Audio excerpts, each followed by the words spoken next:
ਜ਼ਿੰਦਗੀ 'ਚ ਅਗਰ ਮੌਕਾ ਮਿਲਿਆ ਨਾ ਤੇ ਉਸ ਬੰਦੇ ਦੇ ਜਨਾਜ਼ੇ ਤੇ ਜ਼ਰੂਰ ਸ਼ਰੀਕ ਹੋਇਆ ਜੇ ਜਿਸ ਬੰਦੇ ਨੇ ਆਪਣੀ ਸਾਰੀ ਜ਼ਿੰਦਗੀ ਧੋਖੇ, ਫਰੇਬ ਤੇ ਚਲਾਕੀਆਂ ਨਾਲ ਗੁਜ਼ਾਰੀ ਏ।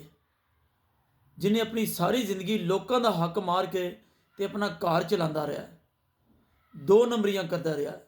ਉਸ ਬੰਦੇ ਦੇ ਜਨਾਜ਼ੇ 'ਚ ਜ਼ਰੂਰ ਸ਼ਰੀਕ ਹੋਇਆ ਤੇ ਜਾਂਦਿਆਂ ਉਹਨੇ ਵੇਖਿਆ ਕਿ ਉਹ ਨਾਲ ਕੀ ਕੀ ਲੈ ਕੇ ਜਾ ਰਿਹਾ।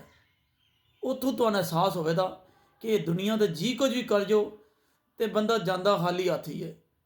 ਲਿਹਾਜ਼ਾ ਇਹਨਾਂ ਚੀਜ਼ਾਂ ਤੋਂ ਸਬਕ ਹਾਸਲ ਕਰਿਆ ਕਰੋ।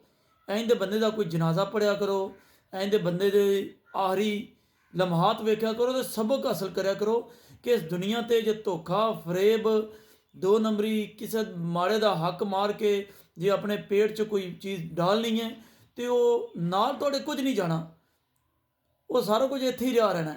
ਤੇ ਇਹ ਚੀਜ਼ਾਂ ਸੋਚਿਆ ਕਰੋ। ਇਹ ਚੀਜ਼ਾਂ ਸੋਚੋਗੇ ਤੇ ਅਮਲ ਹੋਵੇਗਾ। ਜੇ ਸੋਚ ਨਹੀਂ ਤੇ ਕੀ ਆਂਦੇ ਨੇ, ਸੋਚ ਨਹੀਂ ਤੇ ਮੌਜਾਂ ਹੀ ਮੌਜਾਂ। ਫਿਰ ਮੌਜਾਂ ਹੀ ਮੌਜਾਂ ਨੇ ਤੁਹਾਡੀਆਂ।